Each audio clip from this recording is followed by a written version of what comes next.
Sir आज जो कि आज वर्ल्ड पार्किंसंस डे मनाया गया है सर, उस विषय में सर आपका क्या कहना? अब देखिए, पार्किंसन डिजीज जो है एक कोई रेयर या बहुत अनकॉमन बीमारी नहीं है। तो हम जानते हैं कि देखिए 100 लोगों में से किसी एक को पार्किंसन बीमारी मौजूद है। तो हमारी कंट्री में आप अनुमान लगा सकते हैं कि बहुत हाई नंबर है ऐसे पेशेंट्स का जिनको पार्किंसन डिजीज है। तो मैं दो प्रॉब्लम हाईलाइट करना चाहूंगा पार्किंसन डिजीज के बारे में। पहली प्रॉब्लम यह है कि कई पेशेंट जब अर्ली स्टेज में होते हैं तो उनकी प्रॉपर डायग्नोसिस नहीं बन पाती है। उनको शरीर के एक साइड में स्लोनेस होती है, हल्का सा कंपन होता है। आमतौर पे फिजिशियन कहते हैं जी ये तो एजिंग प्रोसेस है, आप एक कुछ विटामिन वगैरह खा लीजिए, आप एक्सरसाइज बढ़ा लीजिए। अब जो मोर इम्पोर्टेंट बात है वो ये है कि जब पार्किंसन डिजीज एडवांस्ड फेज में पहुंचती है, और एडवांस फेज में जब ये बीमारी पहुंचती है तो इसमें दो चीजें सामने आती हैं। नंबर वन, जिस पेशेंट को सिंडोपा की एक डोज से 8 घंटे, 10 घंटे, 12 घंटे का फायदा मिल रहा था, उसको एक डोज से सिर्फ 2 घंटे का फायदा मिलता है। उससे उनकी क्वालिटी ऑफ लाइफ में क्या प्रॉब्लम क्रिएट होती है कि उनको जब हर 2-2, 3-3 घंटे में दवाई लेनी पड़ती है तो प्रैक्टिकली उनका जो दिन है इस दवाई की डोज के अधीन हो जाता है। वो अपनी हर एक्टिविटी को टाइम करके उस हिसाब से करते हैं जिससे कि वो उस टाइम पे एक्टिविटी करें जब उनको अच्छा इफेक्ट फील हो रहा है। क्योंकि जब वो इफेक्ट खत्म होता है, ऑफ फेज में जाते हैं, तो प्रैक्टिकली ये पेशेंट जाम हो जाते हैं, इनको उठा नहीं जाता, उनसे चला नहीं जाता। आप इनको ऑन फेज में देखेंगे, आपको लगेगा कि ये तो जी नॉर्मल पेशेंट है, इसको तो कोई बीमारी नहीं है। तो ये इस तरह की बीमारी है। तो एडवांस फेज में जो दूसरी चीज होती है उसको कहते हैं डिस्काइनेसिया। आपने कुछ पेशेंट एडवांस पार्किंसन डिजीज के देखे होंगे जिनके शोल्डर में, आर्म्स में एक बहुत ही अजीब सी डांसिंग टाइप की मूवमेंट ऐसे हो रही होती है या टांगे अकड़ रही होती हैं। तो वो जो पेशेंट हैं उनके लिए बहुत ही सोशली एम्बेरेसिंग है।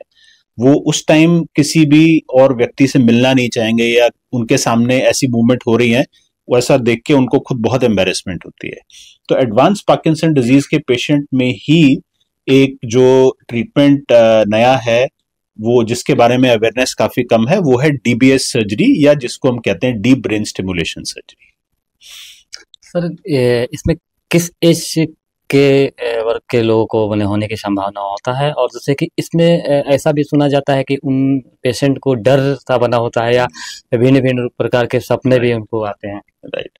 तो देखिए, जब पेशेंट एडवांस पार्किंसन डिजीज की स्टेज में पहुंचते हैं तो हम उनको डीबीएस सर्जरी के लिए काउंसल करते हैं। ऐसे होते हैं जिनको पार्किंसन डिजीज 10 या 15 साल से मौजूद है और वो दवाई 10 साल से खा रहे हैं। अब वो दवाई का बेनिफिट कम दिख रहा है और उसका साइड इफेक्ट ज्यादा दिख रहा है, जैसे अभी मैंने बताया आपको। तो उस स्टेज में पेशेंट्स को डीबीएस सर्जरी के लिए लेना चाहिए। इसमें एक खास ग्रुप ऐसा है जो कि यंग पेशेंट हैं। तो हम जानते हैं कि 100 में से 10 पेशेंट ऐसे होंगे जिनको यंग ऑनसेट पार्किंसन डिजीज है, मतलब कि उनको तीसरे या चौथे दशक में ही ये बीमारी शुरू हो गई है। आमतौर पे तो 50-60 साल की उम्र में शुरू होती है।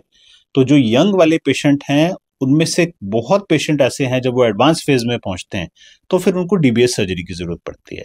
और आपने सही कहा, जब एडवांस फेज में पहुंचते हैं उनकी दवाइयां इतनी होती हैं कि उन दवाइयों की वजह से उनको हेलुसिनेशन भी होने लगते हैं।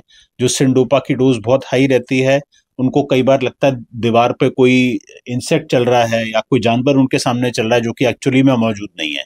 तो हाई डोज जो सिंडोपा की ऐसे पेशेंट्स को लेनी पड़ती है, उसके भी अपने बहुत सारे साइड इफेक्ट होते हैं। सर आपके द्वारा एक मैसेज किया जाएगा कि लोग इससे बचाव भी करें, और किस तरह से जो कि अपने ज़िंदगी को आगे बढ़ाने के लिए क्या उनको मैसेज? देखिए, पार्किंसन डिजीज के विषय में अगर बोलें तो अगर ऐसा किसी को सिम्टम है कि एक साइड में बॉडी में थोड़े अकड़ाहट आ रही है, स्लोनेस आ रही है, मूवमेंट में कमी आ रही है, तो एक न्यूरो फिजिशियन को जरूर मिले। हो सकता है इनके अर्ली स्टेज पार्किंसन डिजीज का हो। जिस पेशेंट को पार्किंसन डिजीज की डायग्नोसिस बन चुकी है उनके लिए 3-4 चीजें बहुत जरूरी हैं। नंबर वन, अच्छा मेडिकल ट्रीटमेंट लें, साथ में फिजिकली एक्टिव रहें, मेंटली पॉजिटिव रहें, और ये विश्वास रखें कि जब वो एडवांस फेज में भी पहुंचेंगे तो कुछ ऐसे ट्रीटमेंट हमारे पास मौजूद हैं जैसे डीबीएस सर्जरी, जो उनकी उस फेज में भी पूरी मदद कर सकते हैं। ठीक है सर, बहुत बहुत धन्यवाद। अभी